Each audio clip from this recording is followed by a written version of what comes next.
오늘 은혜 받으신 말씀은 마태복음 5장 6절 말씀입니다. 마태복음 5장 6절 말씀을 다 같이 봉독하겠습니다. 의에 줄이고 목마른 자는 복이 있나니 그들이 배부를 것임이요. 아멘. 할렐루야. 저는 오늘 함께 읽은 마태복음 5장 6절 말씀을 가지고 의에 줄이고 목마른 사람, 이와 같은 제목으로 말씀의 은혜를 나누기 원합니다. 오늘 말씀의 제목을 함께 고백하겠습니다. 의에 줄이고 목마른 사람. 여러분, 보릿고개라는 말 들어보셨어요? 예, 경험하신 분들도 계시죠? 왜냐하면 우리나라 불과 60여 년 전만 하더라도 이 보릿고개가 있었다고, 물론 저는 교과서에서 배웠지만 그런 날들이 있었더라고요. 이 보릿고개는 가장 열심히 일을 해야 될 이제 4월, 5월 달 극심한 굶주림을 참아내야만 했던 그 때를 보릿고개라 불렀습니다. 구한말에는 일제에게 착취당, 수탈당하고 이제 또 해방된 다음에는 여러 공산주의와 이념 대립과 또 전쟁으로 인해 모든 것들이 폐허되어서 우리는 1970년대 중반까지 보릿고개를 견뎌야만 했던 시절이 있었던 것입니다. 오늘 예수님 앞에 나와 예수님의 말씀을 듣고 있던 사람들도 그랬습니다. 그들도 로마의 나라를 빼앗기고 착취당하는 삶을 살고 있었던 사람들입니다. 그들은 늘 굶주림과 갈증에 허덕이며 살아가는 그런 사람들이었던 것입니다. 이들에게 굶주림과 갈증은 그냥 밥 한 끼 못 먹는, 그냥 배고프다, 이 정도의 굶주림과 갈증이 아니라 생사가 걸린 문제였어요. 사랑하는 여러분, 오늘 우리의 삶에도 로마처럼 우리의 인생을 줄이고 목마르게 하는 일과 사람들이 있지 않습니까?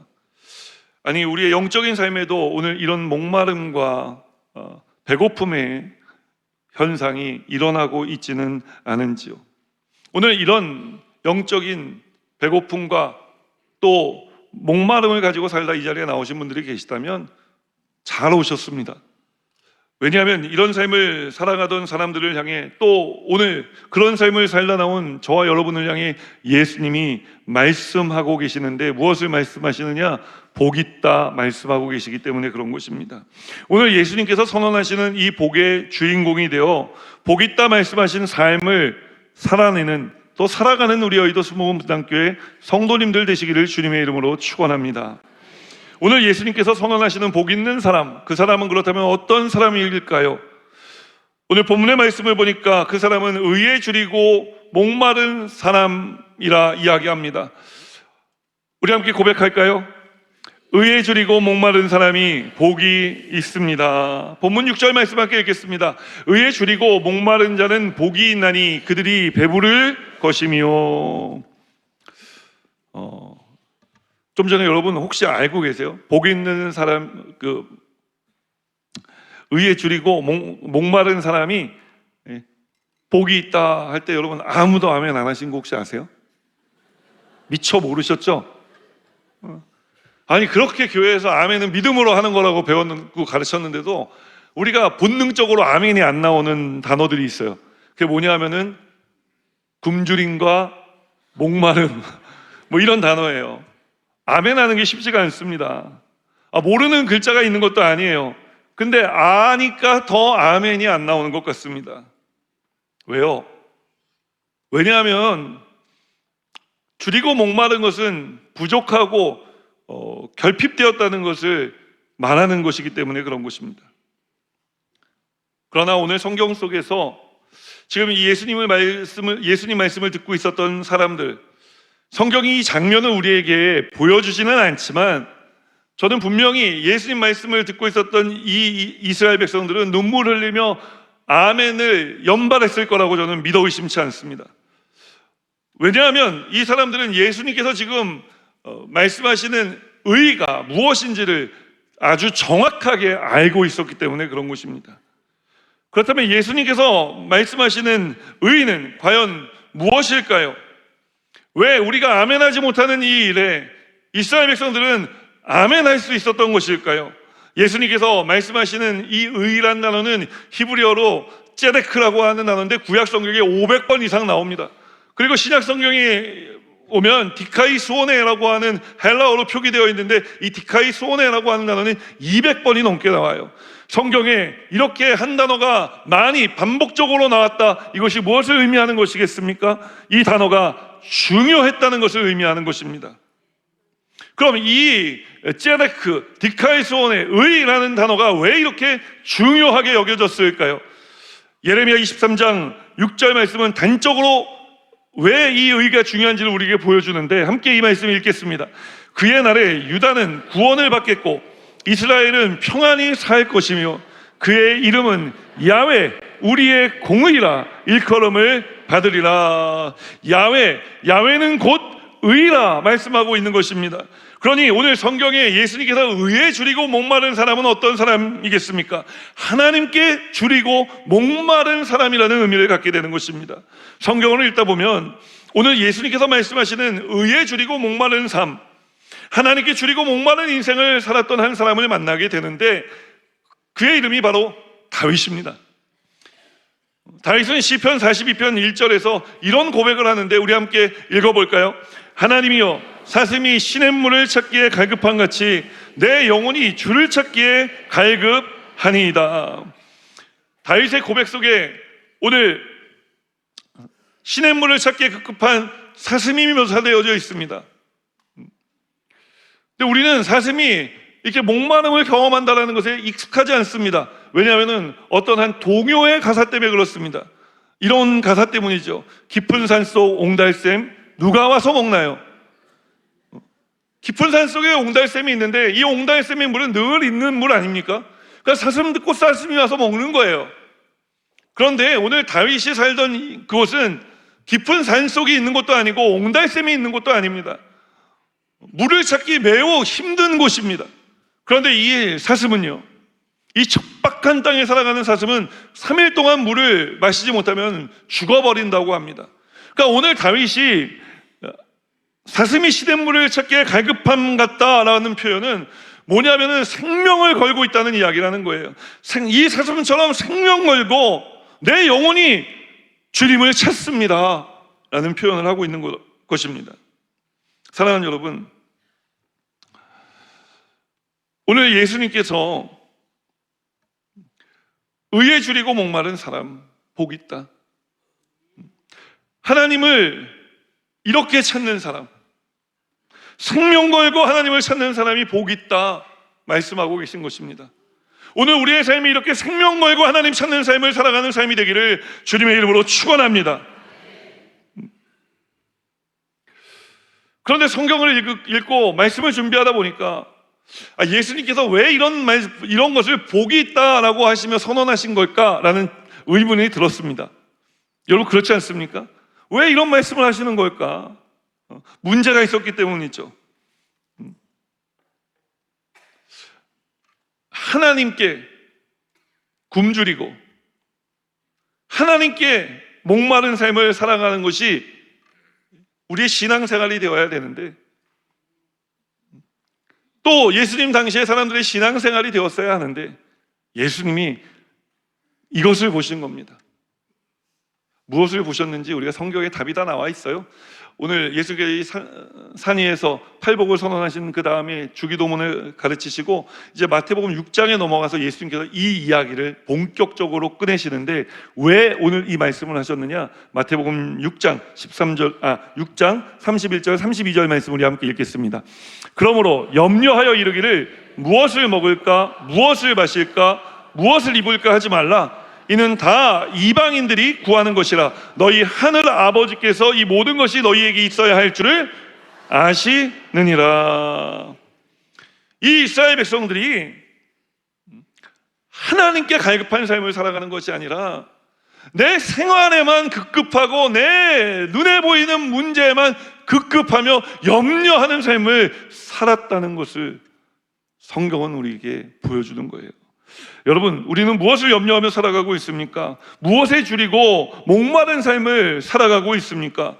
오늘 예수님께서 산 위에서 우리에게 물으시는 것입니다. 너희는 무엇을 염려하며 무엇을 목말라 하고 무엇에 굶주려 하며 살아가고 있는가? 그리고 우리가 정말 굶주려야 할 것, 정말 목말라야 할 것이 무엇인지에 대해 우리에게 말씀하십니다. 그것은 바로 하나님이라 말씀해 주시는 것입니다. 어쩌다가 이 예수님 시대의 사람들은 그렇다면 하나님께 목말라 하는 신앙생활을 하지 못하고 있었던 것일까요? 우리도 그럴 때가 있지 않습니까? 하나님께 목말라하고 하나님께 주린 삶을 살아가는 것이 아니라 하나님 앞에 나와 주님, 나를 하나님의 임재 가운데로 인도하여 주옵소서. 주여, 내가 주님으로 만족하며 살아가게 하여 주옵소서라는 기도보다 하나님, 이 문제 해결해 주세요, 이 염려 해결해 주세요, 우리가 내 문제를 하나님 앞에 늘어놓을 때가 너무 많이 있지 않습니까? 왜 우리는 하나님을 구하지 못하고 하나님으로 인해 목마른 삶을 살아가지 못하고 내 문제를 늘어놓으며 살아가는 그런 신앙생활을 하게 된 것일까요? 빌리그레암 목사님이 한 전도 집회에서 이런 말씀을 하셨다고 해요.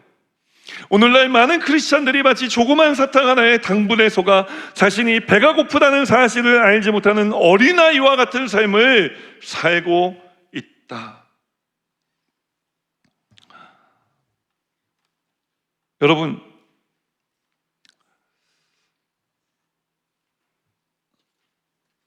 사탄이 우리한테 사탕을 준다는 거예요. 그 언제 주냐? 기가 막힌 순간이 있습니다. 우리가 이제 막 배가 고파가지고 막 어쩔 줄 모를 때 막 밥 먹다, 배고파, 배고파 막 이럴 때 그때 사탕 하나 탁 주는 거예요. 그 사탕을 먹으면요 당이 싹 돌잖아요. 응? 그러면은 배고픈 거를 순간 까먹어요. 내가 괜찮은가 보다. 내가 아까 왜 이렇게 배고파? 야, 이거 사탕 하나가 이거 놀랐구만. 그 사탕 맛에 길들여지는 거예요. 그러니까 배가 고플 때마다 사탄이 사탕을 하나씩 탁탁 던져주는 거예요. 그 사탕을 받아 먹고 우리가 배고픔을 잃어버려요. 근데 여러분, 밥을 안 먹고 사탕만 먹으면 어떻게 되는 줄 알아요? 영양실조 걸려요. 결국 죽는 것입니다.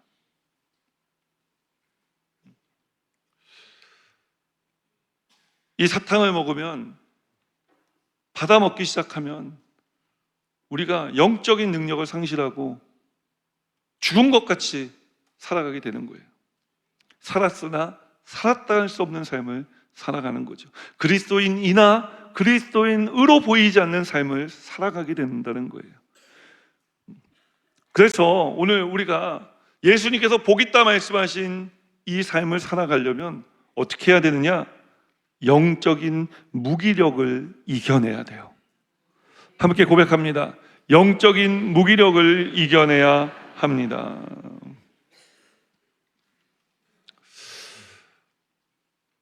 여러분, 미쉐린 가이드라는 거 혹시 보신 적 있으세요? 우리 식당에 가면은 미쉐린 식당이다 이렇게 탁탁 붙여놓은 거 있잖아요. 미쉐린 1스타, 2스타. 또 저를 무식하다 생각하지 마시고, 아유, 미슐랭을 또 목사님 또 미쉐린이라고 얘기한다. 미쉐린은 영어로 읽으면 미쉐린이고 불어로 읽으면 미슐랭이 되는 거예요. 다 알고 계시는데 제가 한번 알려드린 겁니다. 여러분이 미슐랭 3스타 식당에 초대를 받았다고 생각해 보세요. 우리나라에 제가 찾아보니까요, 미슐랭 3스타 식당이 딱 2군데 있더라고요. 누가 저를 그곳으로 초대해 가실지는 하나님께 기도해 봐야 할 일이지만, 아무튼 제가 초대받았다고 생각해 보자고요. 그러면 여러분, 초대받았는데 초대받기 우리 뭐 좋은 거 먹으러 가기 전에는 막 굶고 막 가잖아요. 내가 오늘 이 맛을 제대로 느껴야 되겠다. 그럼 밥도 안 먹어요. 밥도 안 먹는데 막 진짜 너무 기진맥진하게 된 거예요. 식당 가기 직전에. 근데 누가 와갖고, 아유, 왜 이렇게 당신이 이렇게 배가 고파 보여? 왜 이렇게 굶주려 보여? 이거 하나 먹어봐. 그걸 사탕 주는 거예요. 그 사탕을 받아 먹고 식당에 간 사람이 있고, 식당을 안 먹고 끝까지 찾고 식당에 간 사람이 있어요. 여러분, 누가 미슐랭 3스타의 맛을 느끼겠습니까? 안 먹고 간 사람이 느끼죠. 저는 사실 음식을 그렇게 막 맛나게 막 먹지 못해요.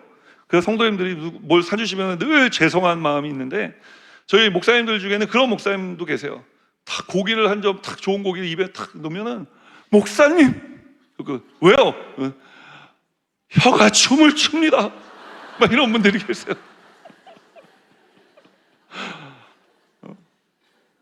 제가 왜 이 입만 얘기를 하냐면요, 유진 피터슨 목사님께서 메시지 성경이라고 이제 성경을 좀 의역해서 번역을 해낸 성경책이 있는데, 그 성경책에 보면 마태복음 5장 6절 말씀을 이렇게 번역하고 있어요. 하나님께 입맛 당기는 너희는 복이 있다. 그분은 너의 평생에 맛볼 최고의 음식이요 음료이다. 하나님께 입맛 당기는, 마귀는 우리가 하나님께 입맛 당기지 못하게 하려고 자꾸 사탕 같은 거 주는 거예요. 배고픔을 잊어먹게 하려고.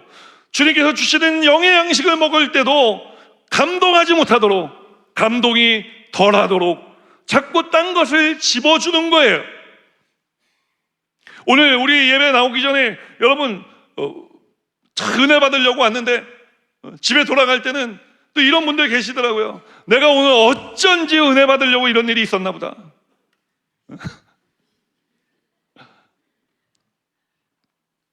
마귀는 우리가 하나님께 입맛 당기지 못하게 하기 위해서 여러 가지 방법을 씁니다.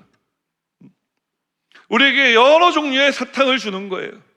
때로는 단맛의 사탕을 줄 때도 있지만, 때로는 쓴맛의 사탕을 줄 때도 있고, 신맛의 사탕을 줄 때도 있는 거예요. 오늘 이 마귀가 주는 사탕을요, 거절하시기 바랍니다.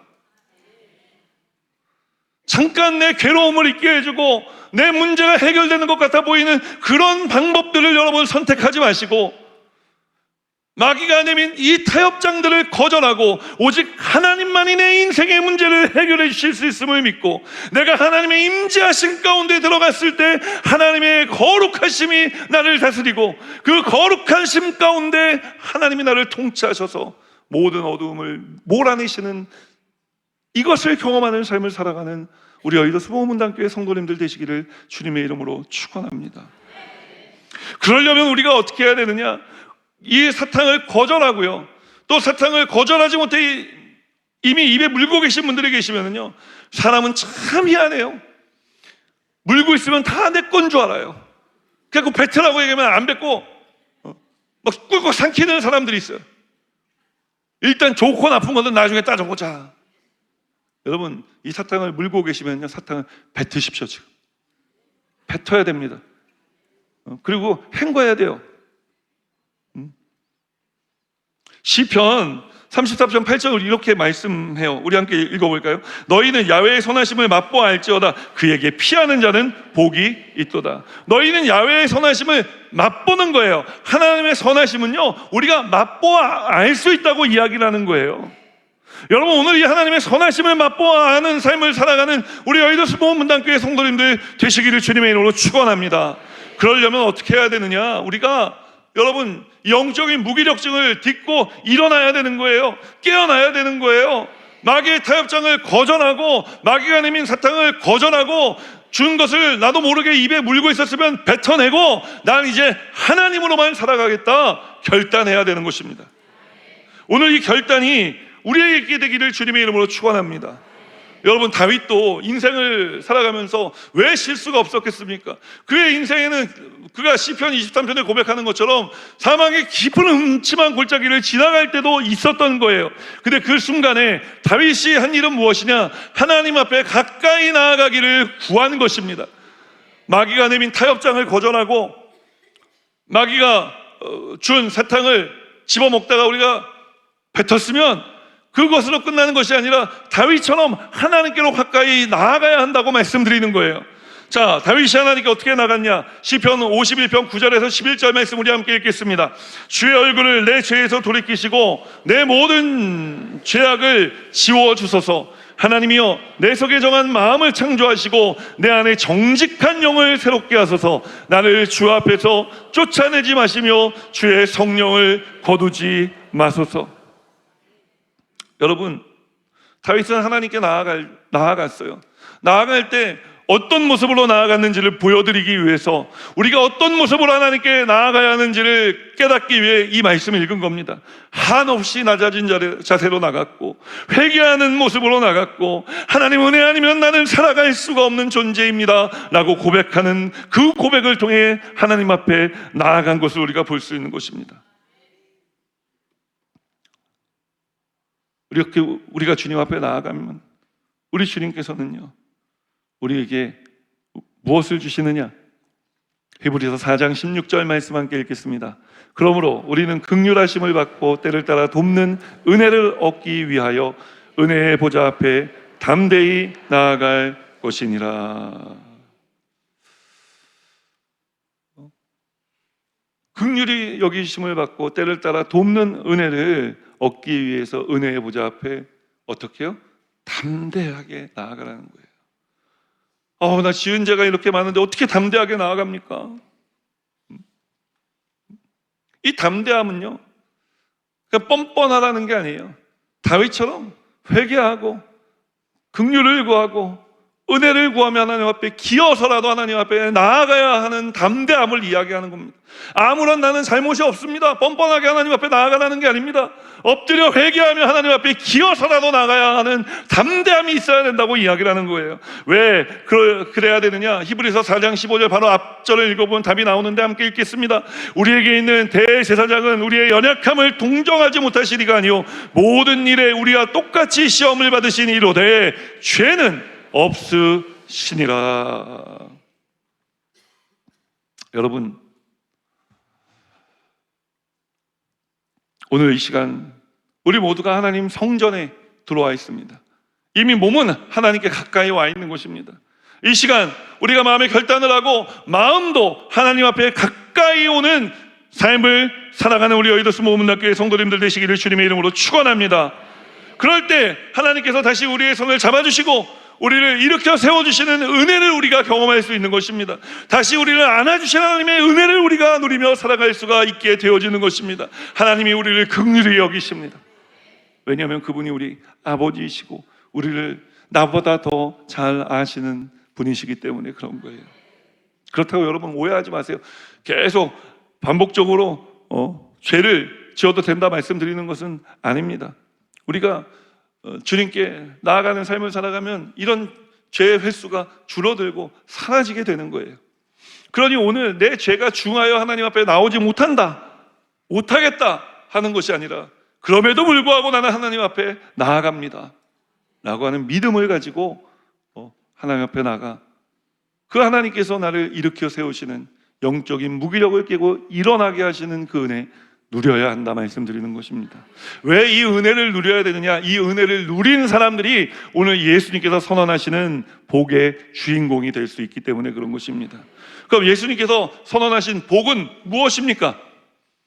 배부르게 되는 거예요. 함께 고백합니다. 배부르게 하십니다. 본문 6절 말씀 다시 한번 읽겠습니다. 의에 줄이고 목마른 자는 복이 있나니 그들이 배부를 것이며. 어느 부잣집에 아들 둘이 있었어요. 근데 이 둘째 아들이 아버지 살아계시는데 아버지 어차피 돌아가시면 형하고 저한테 유산 상속해 주실 것이니까 살아계실 때 미리 좀 상속해 주십시오. 왜 그러냐? 나는 아버지랑 같이 살고 싶지가 않습니다. 옛날 드라마 같은 거 보면은 뭐라고 이놈의 자식이 딱 하면은 이제 아들이 그냥 어렸을 때는 이놈의 자식이 하고 착 하면 초포덕 맞았는데 이 아들이 이제 커갖고 뭐라고 이놈의 자식이 할까? 아버지 왜 이러십니까? 그 팔을 딱 잡은 거죠. 아마 성경에 기록되어 있지 않지만 그런 내용이 그런 내용이 있지 않았을까라는 상상을 해봐요. 그러니까 아버지가 이 아들을 이렇게 유산을 떼어줬어요. 이 아들이 옳다구나 하고 이제 투자 이민을 가버립니다. 그 투자 회사를 세워서 이제 투자 이민을 가서 이제 회사를 세워서 막 이곳저곳에 투자하는데 뭐 그 나라 사정을 잘 알지도 못할 뿐더러 뭐 투자한들 그렇게 자기가 땀 흘려 번 돈도 아닌 걸로 투자를 하니까 잘 되겠습니까? 흥청망청 투자도 한 거죠. 뭐 여기저기 그냥 뿌린 거죠. 그 동네에 소문이 났어요. 어디에서 어느 나라에서 투자 이민 온 사람이 있는데 야, 그 사람이 막대한 돈을 가지고 와서 막 여기저기 돈을 막 뿌리고 있다. 그 돈을 막 뿌릴 때는 세상 사람들이 신고하자고 벌떼같이 달려듭니다. 근데 이 아들이 잘 모르고 투자를 하다 보니까 한두 군데씩 이제 문제가 생기기 시작합니다. 문제가 생기니까 돈을 돌려막다가 결국은 돌려막지 못하고 이 회사가 부도가 났어요. 부도가 나니까 아무도 이 둘째 아들을 찾아오지 않습니다. 지금 누구 얘기하고 계신지 알고 계시죠? 또 찔려갖고 목사님 내 얘기 하시는구나. 여러분 얘기가 아니라 성경에 나오는 이 집 나간 둘째 아들 놈 얘기하고 있는 겁니다. 그래서 이 둘째 아들이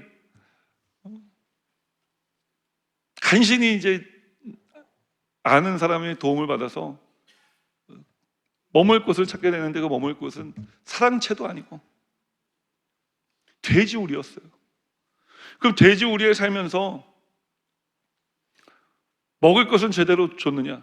그렇지 않습니다. 여러분 성경을 읽어보면요, 돼지 주업 열매를 주워 먹은 게 아니라 돼지 우리에 돼지 열매, 돼지 먹이가 쥐업 열매인데 돼지 우리의 쥐업 열매를 이렇게 쏟아부으면요, 돼지들하고 경쟁해서 그거 뺏어 먹은 겁니다. 돼지한테. 그래서 여러분 돼지가 얼마나 날렵한 줄 알고 계시죠? 어떤 사람에게 돼지 같다고 욕하면 안 된대요. 돼지는 몸의 지방이 10%밖에 되지 않는다고 합니다. 그러니까 그 날렵한 돼지들하고 경쟁을 해서 이 둘째 아들은 살아남아야 하는 거예요. 살아남다 보니까 하루는 자기 신세가 너무 처량한 겁니다. 그래서 이렇게 독백을 해요. 누가복음 15장 16절 17절 말씀 함께 읽겠습니다. 그가 돼지 먹는 쥐업 열매로 배를 채우고자 하되 주는 자가 없는지라 이에 스스로 돌이켜 이르되 내 아버지에게는 양식이 풍족한 품꾼이 얼마나 많은가. 나는 여기서 줄여 죽는구나. 지금 이 둘째 아들은 줄이고 목마른 상태에 있습니다. 이 둘째 아들의 줄이고 목마름은 쥐업 열매를 충분히 먹는다고 해결되지 않는 것입니다.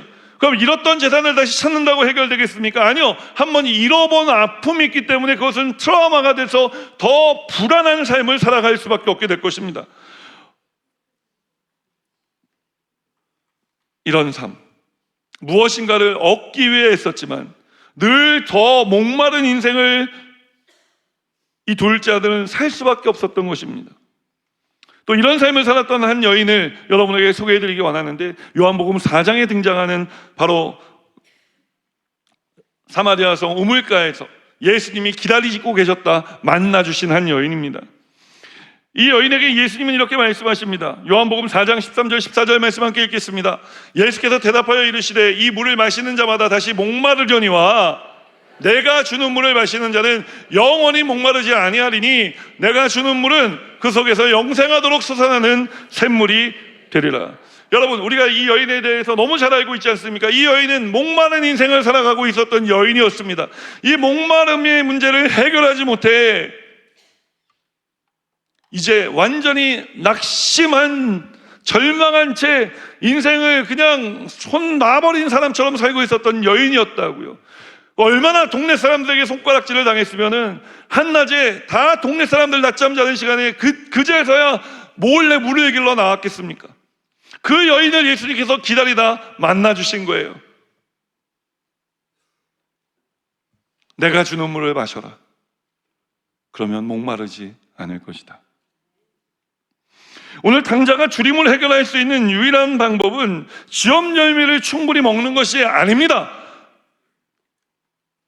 오늘 당자가 이 주림의 문제를 해결하고 배고픔의 문제를 해결하고 배부른 인생을 살아갈 수 있는 유일한 방법이 있다면 그것은 무엇입니까? 아버지 집으로 돌아가는 것입니다. 오늘 이 가나안 여인이 인생의 목마름을 끝낼 수 있는 것은 또 다른 조상이 판 우물의 우물을 마시는 것이 아닙니다. 예수 믿고 구원받는 방법밖에 없는 것입니다. 주님께로 돌아가 주님으로 충만해지면 예수님은 우리 인생의 공고한 날을 풍성한 날을 되게 바꾸어 주시는 것입니다. 다윗의 고백을 보십시오. 다윗이 인생의 노년에 그의 인생의 축소판이라 불려지는 시편 23편 시작하며 이런 고백하지 않습니까? 우리 함께 읽겠습니다.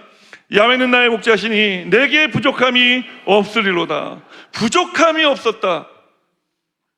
어느 한 순간, 어느 한 때를 이야기하는 게 아닙니다. 다윗의 이 고백은 그가 살아온 모든 whole life, 그의 평생의 삶을 이야기하는 거라고요. 다윗이 고백하는 이 고백은 아침밥을 먹었는데 점심때가 되니까 또 배가 고프네?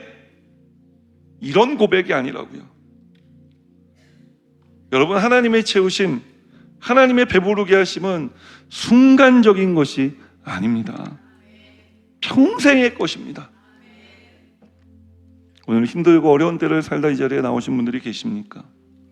그렇다면 오늘 여러분, 예수님이 말씀하시는 이 복의 주인공이 되시기를 주님의 이름으로 축원합니다. 마지막으로 시편 107편 9절 말씀 함께 읽었으면 좋겠는데요, 함께 읽겠습니다. 그가 사모하는 영혼에게 만족을 주시며 줄인 영혼에게 좋은 것으로 채워주심이로다. 주님, 오늘 제가 예수님 산 위에서 선언하신 의에 줄이고 하나님께 줄이고 목마른 사람 되기 원합니다. 그래서 오늘 마귀가 제 입에 넣어주었던 이 사탕 뱉었습니다. 그리고 다시 주님께로 나아가오니, 다시 아버지께로 나오는 우리들, 사모하는 마음으로 주님 아니면 안 되겠습니다 라는 마음으로 나온 우리들의 인생 좋은 것으로 채워 주옵소서. 가장 선하시고 가장 좋으신 분은 하나님이시니 하나님으로 내 인생 충만하게 하여 주옵소서. 보릿고개를 지나던 우리 대한민국, 불과 여러분 60여 년 전 이야기입니다. 어떻게 이 가난을 극복하고 삶의 풍성함을 누릴 수 있게 되었느냐? 이 삶의 풍성함은 부수적인 것입니다. 그때는 한국교회가 부흥할 때였습니다. 요한복음 4장의 가나안 여인처럼 집 나갔던 탕자가 아버지 집으로 돌아온 것처럼 수많은 영혼들이 주님을 향해 돌아올 때였던 것입니다. 사모하는 마음으로 돌아왔던 그 하나님의 자녀들을 하나님께서 그 삶에 충만하게 임재해 주실 뿐만 아니라 하나님이 임재해 주시니 삶이 달라지는 것입니다. 풍성하게 하나님께서 모든 환경을 바꿔주시고 만들어주신 거예요. 저는 그것이 오늘 대한민국의 모습이라고 생각합니다. 그리고 우리가 앞으로 지켜나가야 할 모습인 것을 믿어 의심치 않습니다. 오늘 우리가 어떻게 이런 삶을 살아갈 수 있습니까? 내 혼자 힘으로는 어렵습니다. 불가능합니다. 그래서 하나님께서 우리에게 보내주신 분이 계시죠. 성령 하나님을 보내주신 것입니다. 우리 오늘 성령님의 도움을 구하며 오늘 이렇게 세상에서 아프고 상처난 삶을 살고, 그래서 굶주리고 목마른 삶을 살다 나온 우리들, 성령님 도와주셔서 오늘 이 예수님 선언하신 복의 주인공 되어 살아가게 하여 주옵소서. 함께 고백하며 기도의 자리로 나아가겠습니다.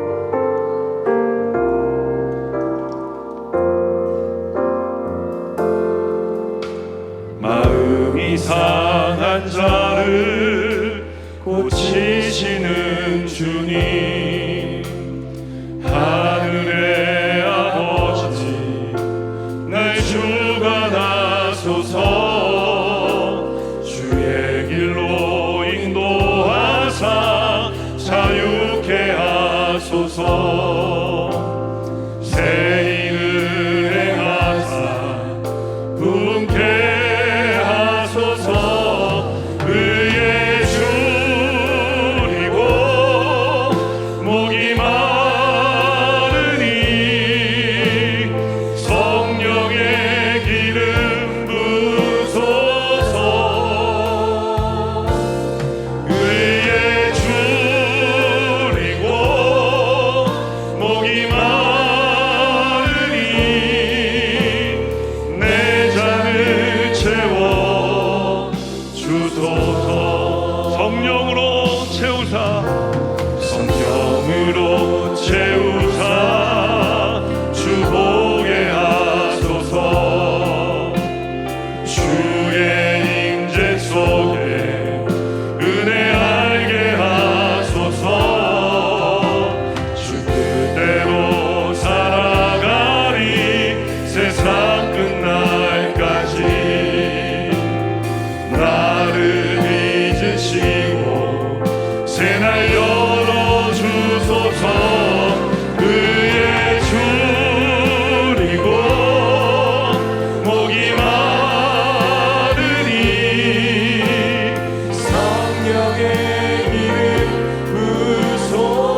그의 줄이고 목이 마르니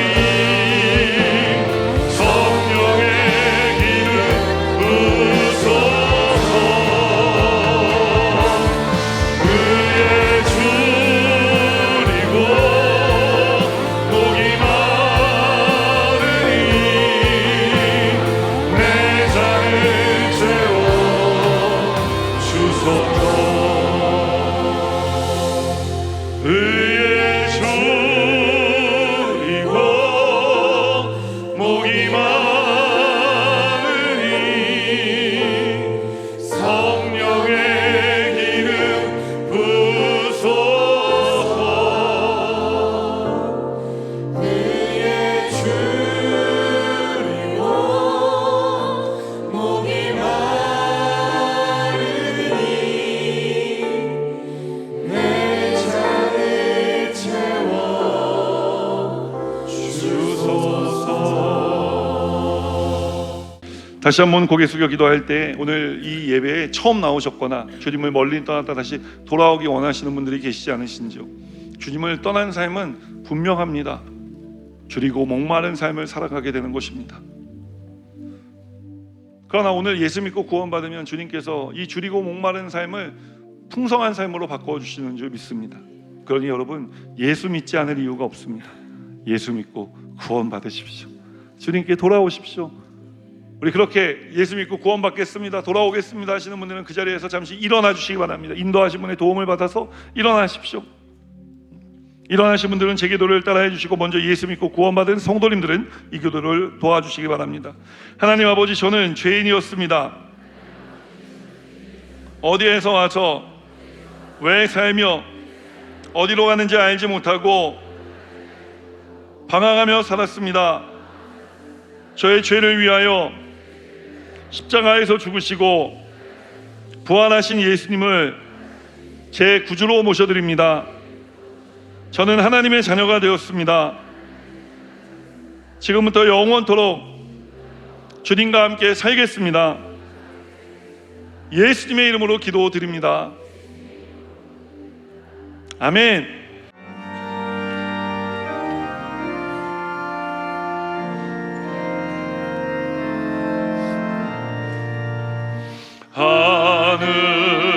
하늘에 계신 아버지, 이름 거룩하사 주님 나라 임하시고 뜻이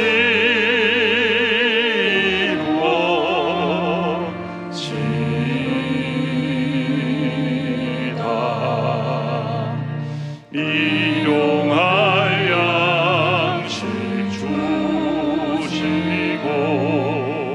우리들의 그때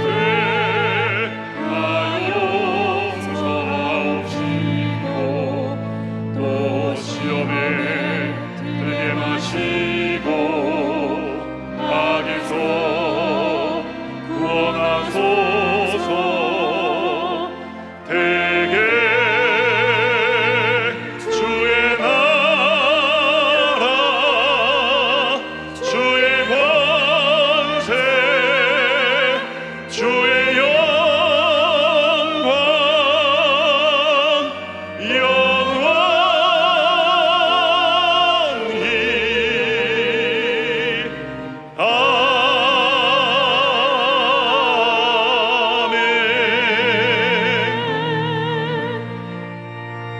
이제는 우리 구주 예수 그리스도의 무한하신 은혜와 하나님 아버지의 크고 넓으신 사랑하심과 보혜사 성령님의 내주 교통하실 뿐만 아니라 삶 속의 능력으로 역사하시는 충만한 역사하심이 복주신 주님 누리기 위해 세상으로 나아가는 거룩한 주의 백성들의 삶에마다 이제로부터 영원토록 함께 하시기를 축원하옵나이다. 아멘.